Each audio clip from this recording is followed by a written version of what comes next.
Hello, this morning we're with Claire Burns, speech and language therapist with the Adult Learning Disability team. Hi, Claire. Hello, Paula. So, Claire, can you tell us a wee bit about your team? Yeah, so Paula, there are 11 of us in the speech and language therapy team who work across the adult learning disability services. Some of us are based within the adult learning disability teams. I'm based within the Newry Mourne team, and that's where I am actually sitting today in the Drumcashel meeting room. Some of the rest of us are based then within the transition team, and then we have one speech and language therapist who's based within the forensic team as well. So we're all about the adult learning disability service. Although we're divided into separate teams, we're also very much a team as well as speech and language therapists. So your role is around helping adults with learning disability with their communication, is that right? Yeah, so a big component of our work is assisting people with communication difficulties. Up to 90% of adults with a learning disability have some degree of communication difficulty, but that can be a minimal, like a very small communication difficulty, maybe in terms of reading sort of complex vocabulary, abstract words, or maybe in terms of interacting easily in every situation. Or we have some people who are very profound, complex communication difficulties, who really rely heavily on their communicative partners, their carers, the staff, to really interpret behaviours and to anticipate needs and wants. So a vast range, and we deal with people from their coming through a transition right to end of life. So the communication is a big component of our work, but we also work with people who have eating, drinking and swallowing difficulties. And we would assist in making sure that we minimize the risks around eating and drinking. There's two big risks for our service users in terms of choking and aspiration. So we would be making sure that they have safe, enjoyable eating, drinking experiences. And then we would assist with both communication and eating and drinking our staff, our carers, the people who are supporting, to make sure they have the adequate skills and resources to assist our service users as well. And what about your own experience? Do you want to tell us a wee bit about your own background? Yeah, in terms of speech and language therapy, it wasn't a career that as a young girl in school, I have two young boys at the minute. Well, I say young boys, they're doing GCSE and A levels, and they have been thinking about careers and what path they might go down, what A levels to choose. I suppose when I was thinking of a career, I always knew I wanted to go into something within the caring profession, but it was actually my mum who suggested speech and language therapy. She worked within the Southern Trust as well. She was a dental therapist, and she had seen AHPs at work in terms of OT and SLT, and she sort of mentioned it to me, and I went and researched, and really, I went into speech and language therapy wanting to work with children. That was initially where I wanted to work. And my first job was a split post in North and West Belfast. And it was with children in community clinics and adults with learning disability. I came back then to Banbridge Health Centre and Dromore Health Centre for 3 to 4 years working with children. But I never lost the love of learning disability. And I was really fortunate that a post came up. And I've been here ever since then. So it's 25 years speech and language therapist this year. So yeah, it's been fun, but I honestly have to say that I've been very lucky. I absolutely love my job, both speech and language therapy and working with adults with learning disability. I couldn't ask for a better job. And if I was to go back and change it again, I would do, I wouldn't, I would go back and do exactly the same. Brilliant. So you say you love your job. Can you describe your top 3 things about that you love most about working with the Trust?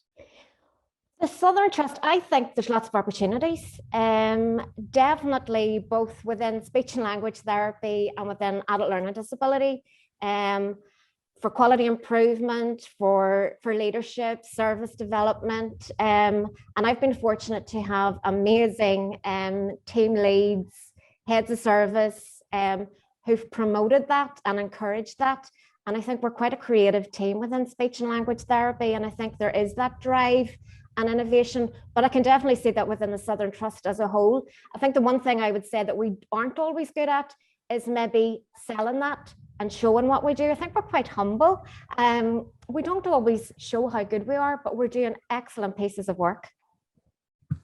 Claire, last year you have done brilliant work, and there have been so many new concepts for us all to try to understand with the pandemic, you know, like staying at home, keeping space.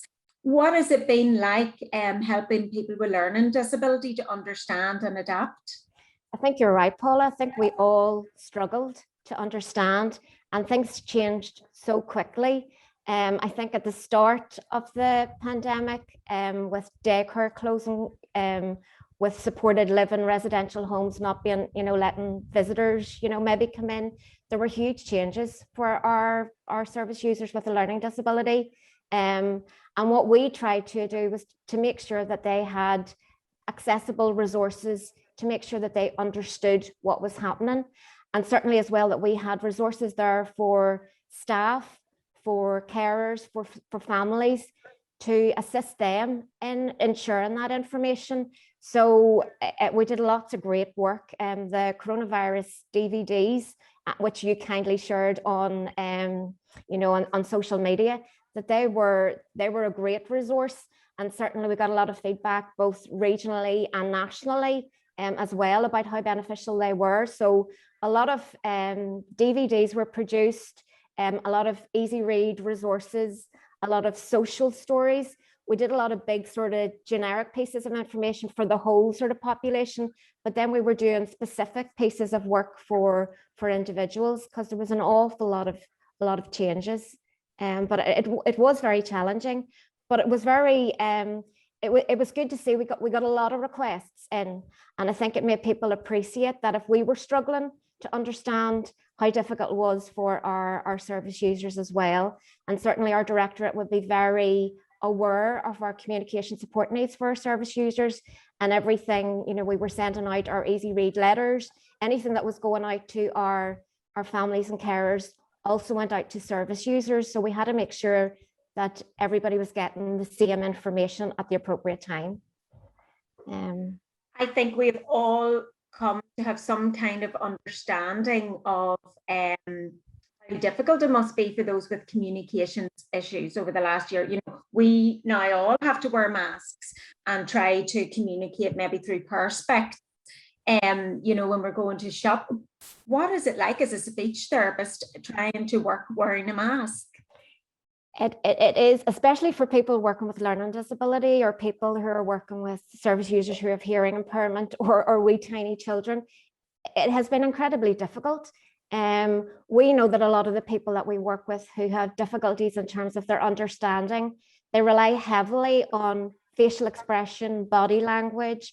So I think what we've had to do is we've had to ensure that we utilize all the other modes of communication. So we're making sure that you know, we're using our visual cues, that we have our photographs of ourselves, that we send out our easy read letters, that people see the staff without the mask and then see the person with the mask, that we utilize our gestures, and that we utilize our Makaton signs, that we just maybe are a wee bit, that we think a wee bit more. How do we present that information? That is a huge barrier for us all, whether you have a communication difficulty or not. And I agree with what you're saying. We all have had to adapt. We've all had instances where we have struggled with probably our technology, or with being able to communicate.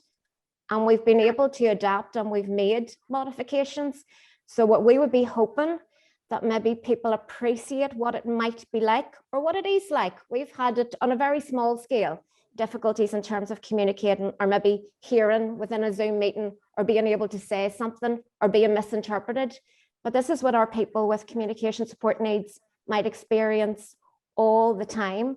So I think if we can do it, and have done it effectively and made changes, we should be doing that for every single person that comes into our service who has a communication difficulty. So that is our sort of hope, that if we can do it for this, we can do it. We can keep going, I think. And then your team has introduced the sign of the week on social media to try and get us all, and encourage us all to try using more Makaton. Yeah, well, it's the Makaton charity have the sign of the week, and it is excellent. I think what we're saying is we don't expect people to learn all the Makaton signs straight away. But I think with the help of your team, and your team from the communication department are great and have been so supportive in sharing that Makaton sign of the week. And really our hope is that everybody just takes a look at that sign of the week and learns it. This week it is H. They're going through the letters some of the time as well, and learning BSL, the alphabet, is a really, really good skill to have, alongside a Makaton sign. And people have been very responsive to it, and I think we just hope that people continue with that. A small step, but it can make a huge difference. Brilliant. Claire, your team are obviously dedicated to helping people with learning disability to live life to the full. What do you do for yourself whenever you have a wee bit of time out?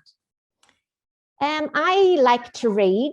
I would read a lot, but I'm one of these people that when I pick up a book, Paula, I can't put it down. So if I get into it, so I have to sort of read it a weekend or over a holiday because I'll be up all night. Over this last wee while, I've got into Netflix, and unfortunately I'm actually very similar in my Netflix viewing. I binge watch, so I missed out, and I am probably, this is all for me to say, but I haven't watched Line of Duty. So has it come on recently? And everybody was talking about Line of Duty. I hadn't watched it at all, so I had to binge watch the last 5 series. So I'm caught up now. I've watched everything, so I'm clued in, and I'm quite obsessive about it at the minute. So I'm trying to, I have been very lazy over lockdown. I have to admit that I need to get outside and start walking and trying to get doing a bit, because I've done very little. I'm sure you will. And what else are you looking forward to then, Claire, as well as getting outside, maybe as things return to some kind of normality?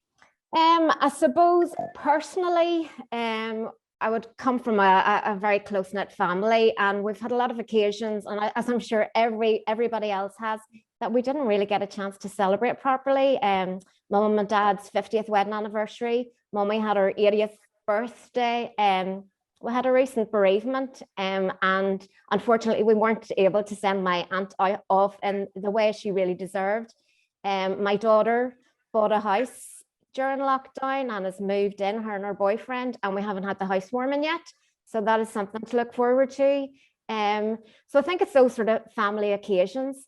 I have 3 children, and my 2 boys are teenagers. My daughter, she's now, she's a wee bit older now, but I sort of feel for younger people. I think it's been difficult, and I think they've missed out, and I'm really looking forward to, and I know I'll probably regret saying this, but I'm looking forward to my sons getting out and doing the normal teenage things, and I'll be sitting up all night panicking probably for them coming back in. But I think they deserve that. They've been doing their exams lately, or they're doing them at the minute, and it has been challenging. So I think it's been a challenging time for everybody. That's sort of within sort of personally, I'm looking forward to getting to see all friends and family again. Within work, it's probably similar. Looking forward to getting our speech and language therapy team maybe together. We've just had our Zoom calls, but we haven't met. And we actually had one girl come back from maternity, one girl went off on maternity, haven't seen the wee babies, haven't got a wee nurse, and I really miss that. I'd love a wee nurse. Looking forward to getting around the facilities, getting into all the daycare facilities, supported living, residential homes, nursing homes, and sitting down and chatting, finding out the news from our service users, finding out the news from staff. I'm very nosy, so I've missed out on a lot. Really looking forward to, when we do, to be able to remove those masks and be able to smile. I love that poem, Spike Milligan poem, "Smiling is infectious. You catch it like the flu." And I think it would be really lovely if coming out of COVID, there was something positive that we could have as an infection maybe, and that smiling we could pass on. I really miss that, when you're going into shops, that you don't get the same feedback from people anymore. So I think that would be, that's what I'm most looking forward to. Lovely. Claire, you have a lot to catch up on there. And A lot to catch up on. maybe your daughter will have you over for a barbecue or something. Right. Well, here, Claire, it is lovely speaking to you this morning, and thank you very much for your time. Would you mind showing us how to say thank you and goodbye in Makaton? I'd love to. Yeah. So thank you, coming from the chin. Thank you. And goodbye. Goodbye. Goodbye. Thanks, Claire. Thank you.